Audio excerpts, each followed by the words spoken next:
Boa noite, irmãos.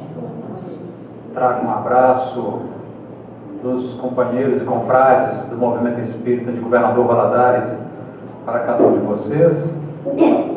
E vamos às nossas reflexões da noite, rogando ao Senhor Jesus que nos inspire através dos seus mensageiros, dos trabalhadores da causa do bem, para que nós sejamos aqui instrumentos de paz, que nós possamos trazer a mensagem consoladora.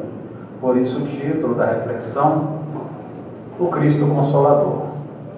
Neste mês de dezembro, nós homenageamos o Celeste Mensageiro, mais especificamente na noite do dia 24 para 25, quando lembramos e as famílias se reúnem e a espiritualidade aproveita esses momentos onde os sentimentos se elevam, onde o sentimento de fraternidade também se torna maior, onde nós pensamos no próximo e colaboramos mais efetivamente com as campanhas de arrecadação de recursos, os corações se abrem, é isso que eu quero dizer. E não poderíamos então trazer um outro tema nesta noite que não fosse lembrar Jesus, procurar entender Jesus em nossas vidas. E à medida que vamos amadurecendo em nossos sentimentos e vamos crescendo em conhecimentos, Jesus vai modificando para nós. O Jesus que nasceu em Belém era um Jesus esperado pelo povo hebreu, pelos judeus. Profecias seculares avisavam que viria um libertador. Então Jesus foi o grande esperado daquele povo durante milênios, aguardando o cumprimento do que havia dito os profetas, com mais ênfase em Isaías, conforme veremos adiante. Mas o Jesus que os hebreus esperavam é diferente do Jesus que nós conhecemos hoje. Esperavam os hebreus que viesse um guerreiro que encarnaria no seio do povo israelita um general, um senhor dos exércitos, que conduziria aquele povo a uma grande batalha épica, em que aquele povo se tornasse livre da escravidão que lhes era imposta pelos romanos. A história do povo hebreu é uma história de muito sofrimento, é uma história de vários momentos em que eles foram cativos dos babilônios, foram cativos dos egípcios, e nesse momento em que nasce Jesus, o povo era cativo dos romanos. E nenhum povo se sente bem na condição de escravo. E os antigos profetas falavam da vinda de um libertador, e muito rapidamente os hebreus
menino, o Messias, tinha talvez 3 meses, um pouco mais, um pouco menos, e eles foram cumprir esse ritual.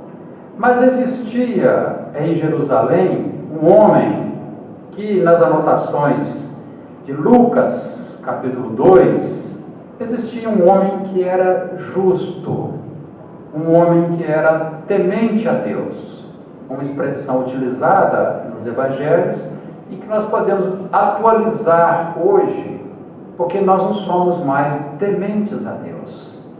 O temente a Deus aí certamente quis significar um homem humilde, que sabia se colocar na posição dele diante do todo e do eterno. É para nós uma lição, porque há muitos orgulhosos que se acham acima do bem e do mal, se acham capazes de muitas coisas, faltando então a humildade, que é o reconhecimento da nossa pequenez diante da imensidão.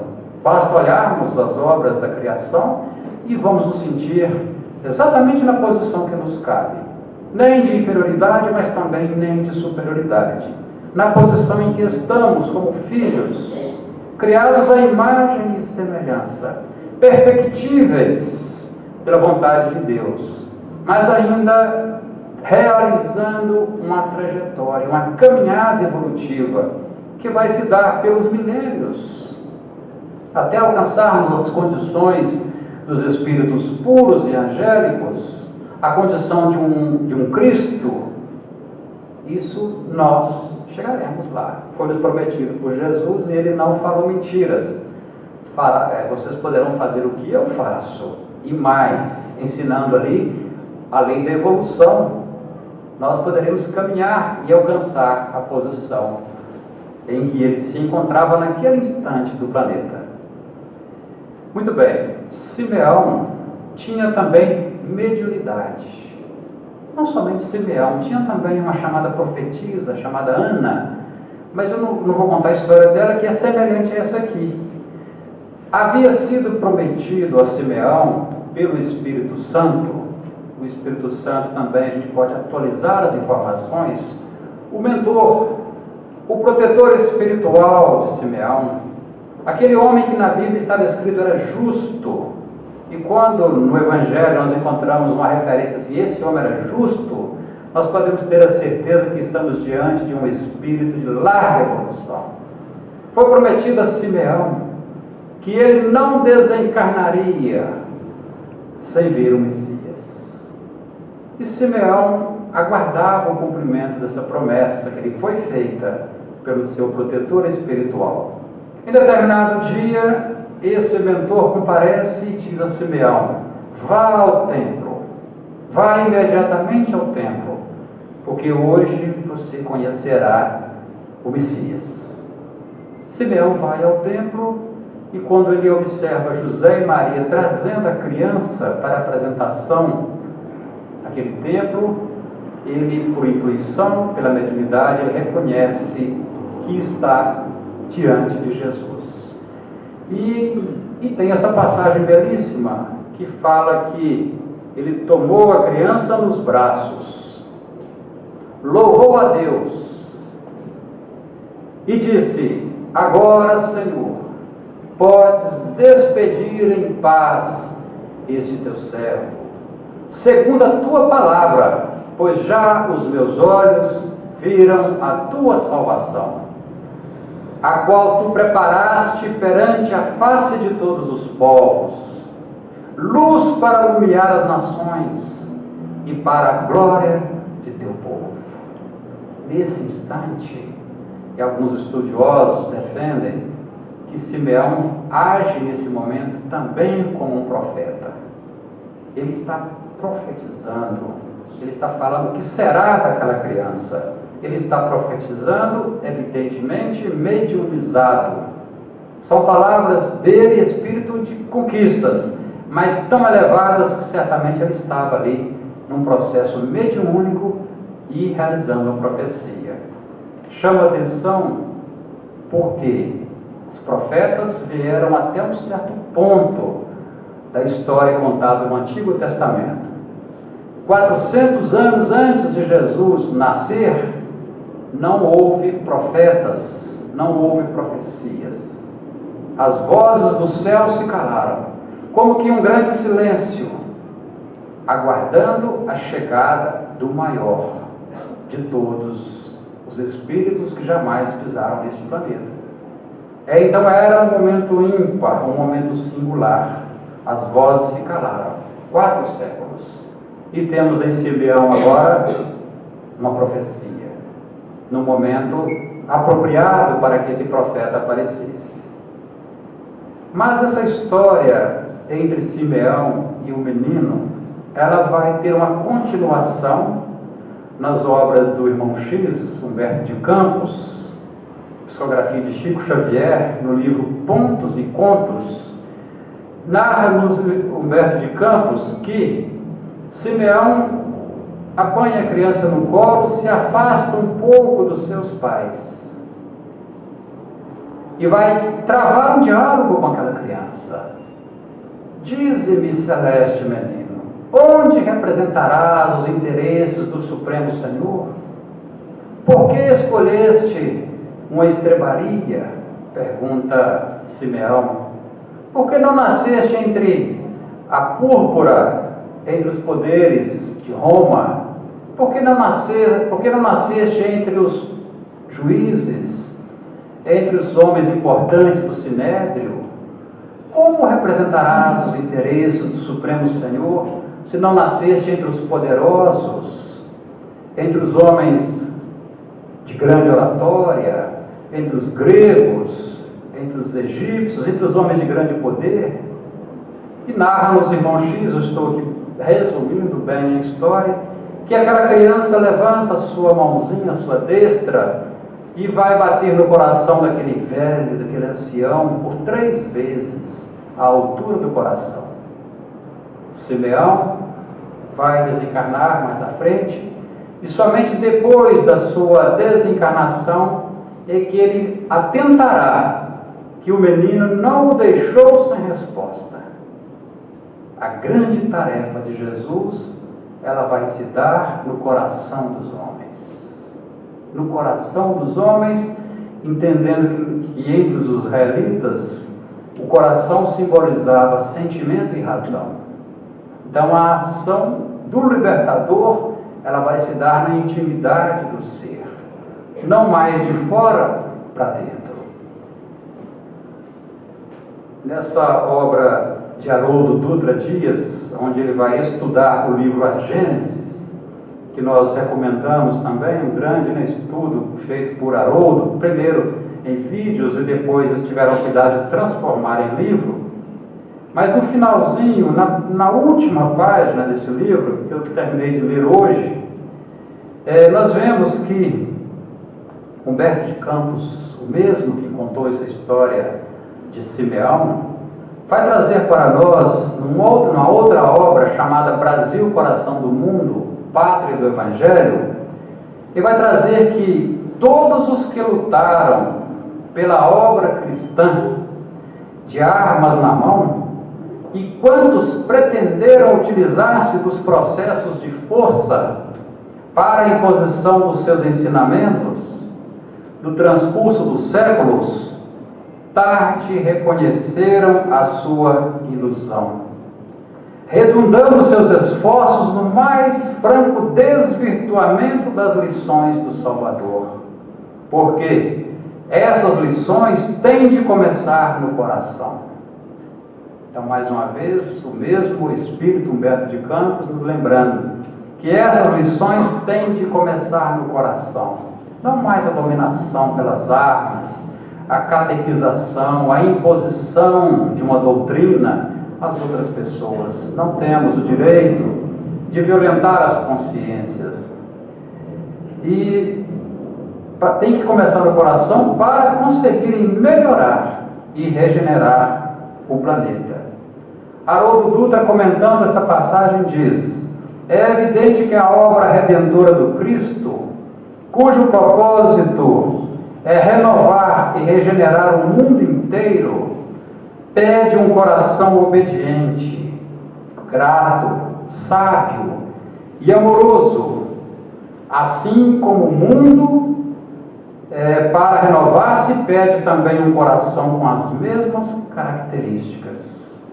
E para coroar esses ensinamentos, não podia faltar Emmanuel, que no livro Vinha de Luz, a lição número 29, fala assim para nós: urge reconhecer que no sentimento reside o controle da vida. Ofereçamos ao Senhor um coração firme e terno, para que as divinas mãos nele gravem os augustos desígnios. Atendida semelhante disposição em nossa vida íntima, encontraremos em todos os caminhos o abençoado lugar de cooperadores da divina obra. Fica claro para nós, então, onde Jesus vai agir. É na intimidade de cada um de nós. Modificando cada um de nós, nós modificamos o conjunto, modificamos a cidade, modificamos o estado, o país, depois o mundo, e aí nós entraremos na fase feliz da regeneração plena, onde alcançaremos o ponto da regeneração planetária. Vamos agora, meus irmãos, na parte mais consoladora da nossa palavra, da nossa fala aqui hoje. Jesus, quando esteve entre nós, encarnado há 2000 anos, não deixou nada escrito. Não escreveu. Não escreveu.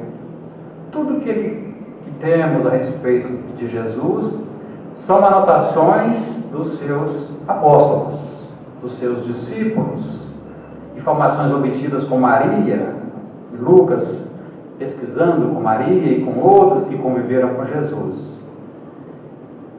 É próprio dos mestres eles não escreverem, como aconteceu com Sócrates e Platão. O que nós sabemos sobre Platão, sobre Sócrates, foi escrito por Platão. Sócrates mesmo não escreveu. Isso é da natureza dos mestres.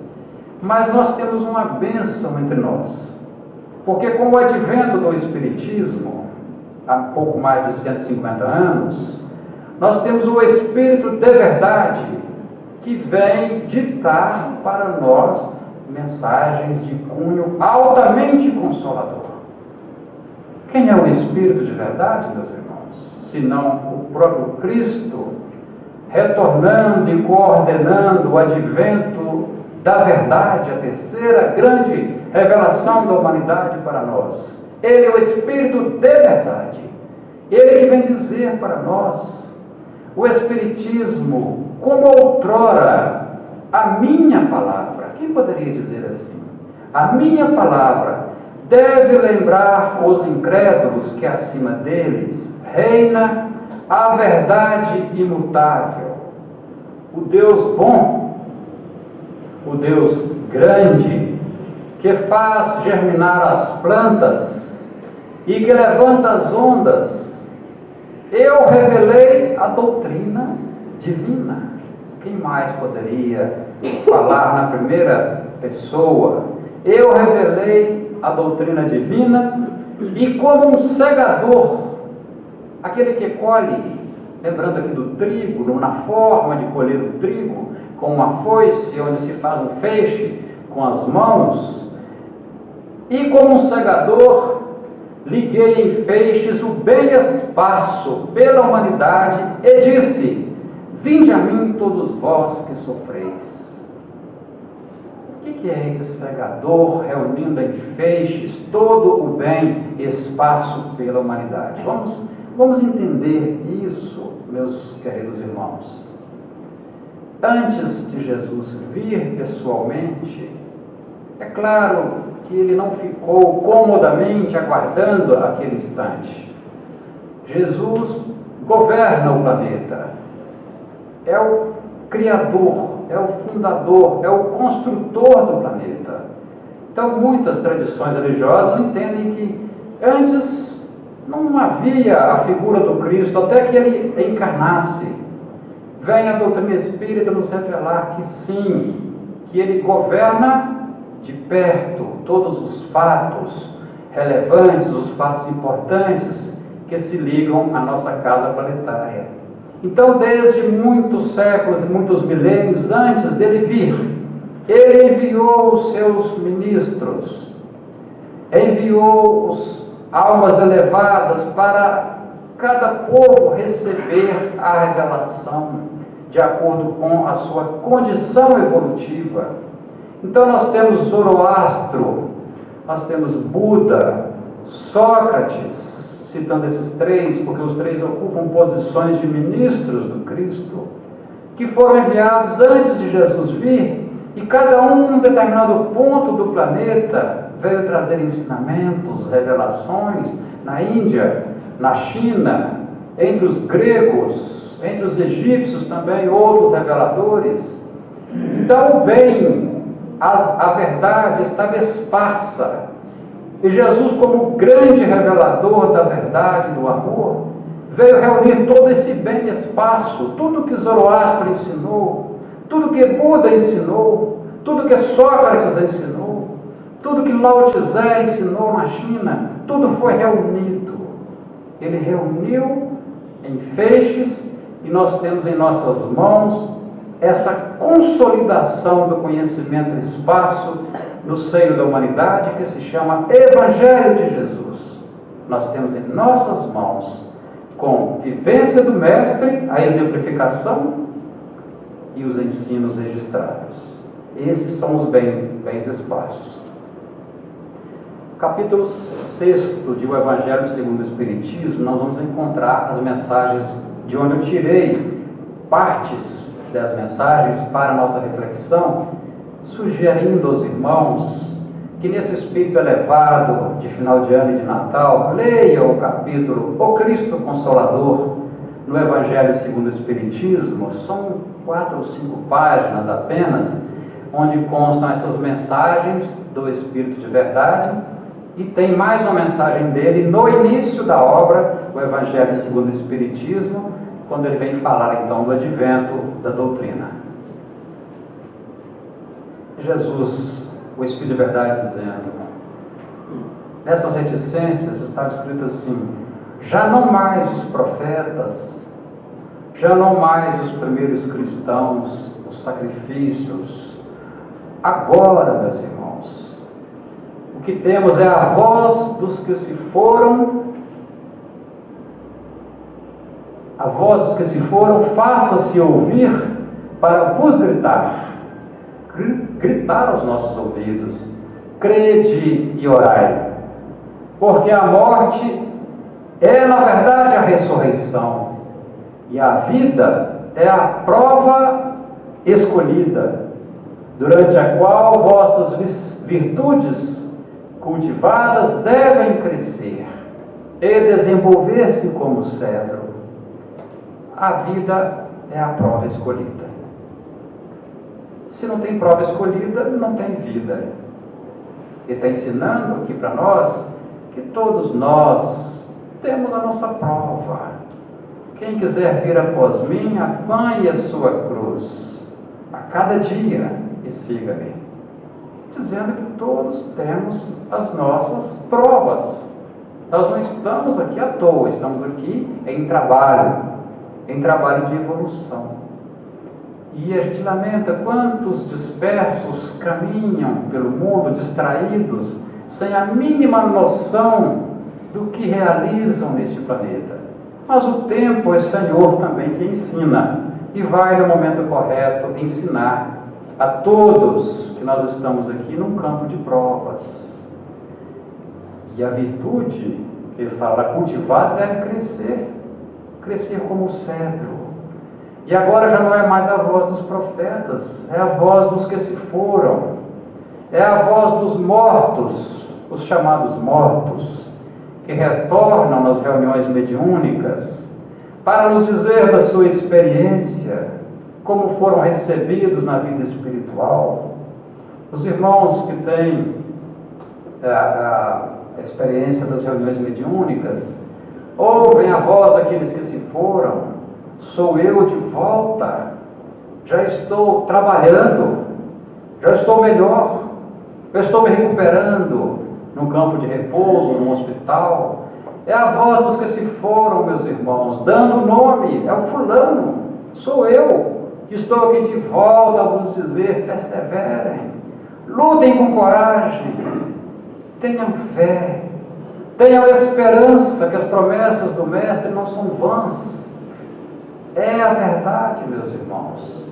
Então o Espírito de verdade está nos dizendo: é a voz dos que se foram, é a voz de Emmanuel, é a voz de André Luiz, é a voz de Joana de Ângeles, é a voz de inúmeros espíritos como o irmão X e tantos outros, centenas, milhares de espíritos que retornam para nos ensinar, voltam sobre os próprios passos, porque não esqueceram a fraternidade, os seus irmãos, que ainda pelejam na terra, em busca de luz, em busca de um farol a conduzi-los. São essas vozes que agora não precisamos mais de ninguém para interpretar as coisas para nós, porque a doutrina nos liberta. Nós podemos buscar de fonte segura e nos consolar com isso, e crescermos e trabalharmos com coragem. Continua o Espírito de verdade: estou demasiado tocado de compaixão pelas vossas misérias, por vossa imensa fraqueza, para não estender a mão em socorro aos infelizes ali está extraviados, algumas traduções falam transviados, que vendo o céu, caem nos abismos do erro. É o coração augusto e generoso do Mestre, tomado de compaixão por nós, que já conseguimos vislumbrar o céu. Como que nós podemos vislumbrar o céu, meus irmãos? Quando nós temos essa quantidade de ensinos à nossa disposição, quando nós temos o Evangelho Redentor de Jesus à nossa disposição, quando nós olhamos para a grande obra da criação, as estrelas, os sóis, as galáxias, e dizemos: se não foi o homem que fez, quem fez? O que nos permite concluir de um raciocínio filosófico: se não foi o homem que fez, alguém fez. E é Deus que é o Pai de toda a criação. É Ele que nos oportuniza cada instante, cada momento, cada situação que vivemos, para vencermos a nós mesmos. Jesus disse: eu venci o mundo. Cabe a cada um de nós, então, vencermos a nós mesmos. A grande batalha que travamos na intimidade do ser. E mesmo vendo os céus, ainda caímos nos abismos do erro. Mas não estamos sós. Mesmo caindo, a mão socorredora do Cristo, tomada de compaixão por nós, continua. Ele não vira as costas, não desiste de nós. Jesus não desanima. Ele mesmo disse que nenhuma das ovelhas que lhe foi confiada se extraviará, o que elimina toda e qualquer hipótese de um inferno ou de uma alma penada ou perdida. Todas encontrarão o caminho redentor, sem exceção. E isso é consolador, isso conforta os nossos corações. Vem de novo o Espírito de verdade, veio dizer-lhes que elevem a sua resignação ao nível de suas provas, que chorem, porque a dor foi sagrada no Monte das Oliveiras, mas que esperem, porque os anjos consoladores virão enxugar as suas lágrimas. É tão importante quando a gente lê, internaliza e sente o que o Mestre está nos dizendo nessas palavras. Quando nós passamos por momentos graves em nossas vidas, momentos excruciantes de dor, de doenças que nos ameaçam a existência física, quando nós passamos por dores atrozes, e elevamos os nossos sentimentos e pedimos a Deus a sua misericórdia, como que nós sentimos, meus irmãos? Como se tornam fatos essas promessas? Porque se não passamos, ainda não podemos dar testemunho, mas quando passamos pelos momentos mais difíceis que põem em risco a existência física, a ingratidão, a perda de alguém muito querida a nós, e aí nós podemos sentir que essas palavras de Jesus não são em vão.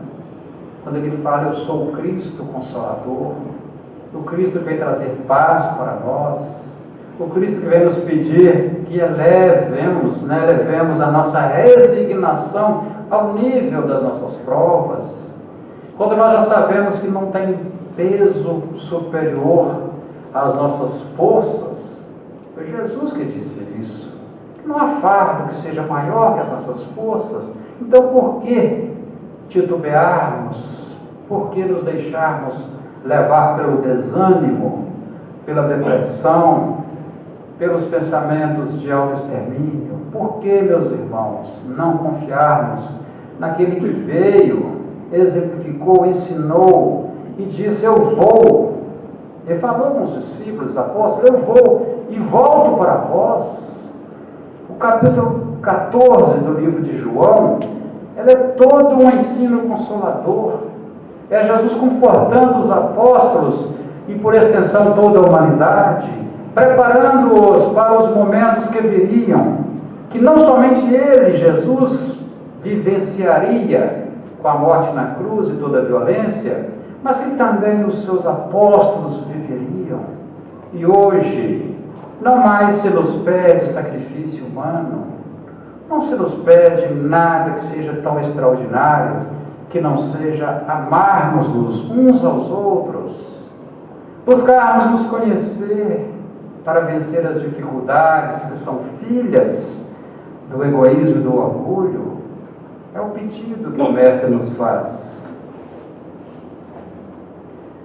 Jesus nos dizendo, de maneira poética e elegante, eu sou o grande médico das almas e venho trazer-vos o remédio que vos deve curar. Os débeis, os sofredores, os enfermos, são os meus filhos prediletos e venho salvá-los. Vinde, pois, a mim, todos vós que sofreis, e que estáis carregados, e sereis aliviados e consolados. Todas essas mensagens, nós os sentimos no colo de um pai. Gostaríamos que todos nós nos sentíssemos no colo de um pai. Todos que sofremos, e quase ninguém passa sem sofrimentos, porque fazem parte das nossas provas. Todos nós que sofremos, lembrar Jesus dizendo essas palavras, eu sou o grande médico das almas, e venho trazer-vos o remédio que vos há de curar. Jesus fala, vinde a mim, e eu vos aliviarei. Temos que pensar nas palavras. Jesus não disse a mim, vinde a mim, que eu tomarei o seu fardo, que eu carregarei a sua cruz, eu vou aliviar o peso que cabe a você carregar. Aquela passagem em que Jesus já não suporta mais o peso da cruz, lembram-se que vem um sirineu e ajuda? Eu fico pensando nas minhas meditações, será que Jesus não teria mesmo suportado o peso da cruz, ou deixou que aquilo acontecesse para que nós hoje pudéssemos refletir que sempre haverá um sirineu, meus irmãos, porque não estamos sós. Nós não estamos sós em nenhum instante da vida. Sempre haverá aquele sirineu de plantão. Quando a cruz se tornar muito pesada e nós vergarmos ao peso da cruz e não podemos jogá-la fora, esperemos um pouco, confiemos, porque um sirineu vai surgir de entre a multidão de espíritos que elaboram a evolução da humanidade. Um sirineu vai surgir e vai ombrear conosco essa cruz para que nós possamos levá-la ao seu destino. Os doentes, os enfermos, os fracos, os oprimidos, os sofredores são os meus filhos prediletos, porque o médico vem para atender os doentes. Jesus é o grande médico que vem atender os necessitados. Então, onde estará Jesus neste Natal? Onde estarão os espíritos superiores neste final de ano e durante todo o ano? Bezerra de Menezes, onde estará? Onde estiverem os sofredores.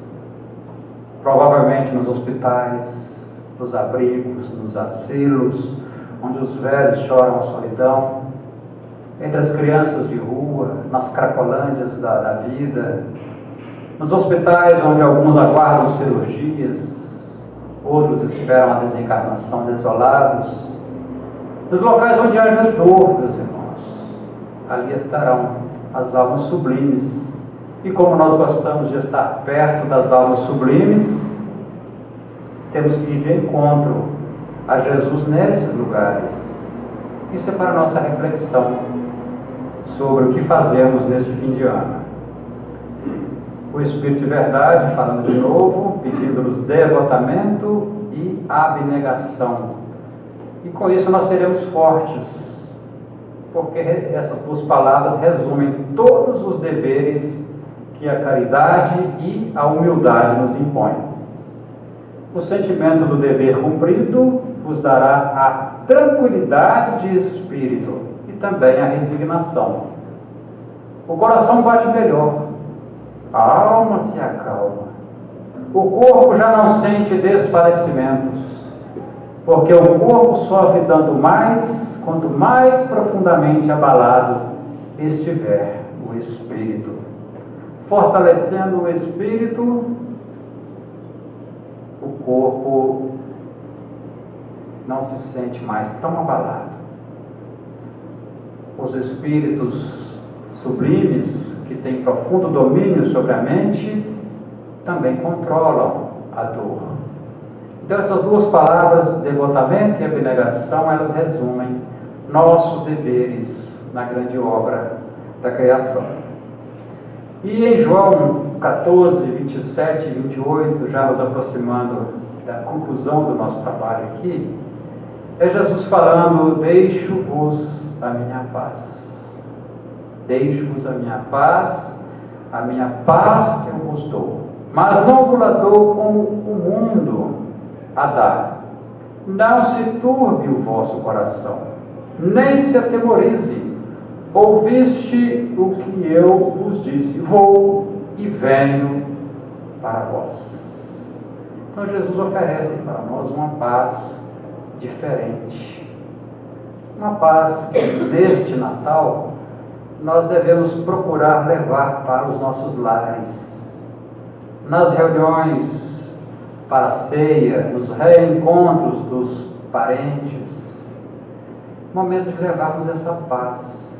Se na nossa família não há esse ambiente de paz, sejamos nós os indutores dessa paz. Levemos a cordialidade, o abraço amigo, mesmo com aquele parente que você não simpatiza tanto, porque as famílias são reencontros de almas necessitadas, de ajuste na intimidade entre si, como também são reencontros de almas afins, que vêm para realizar um projeto. Então uma família é um misto, é um misto de almas afins com quem você se identifica em profundidade e aqueles que você não se identifica tanto.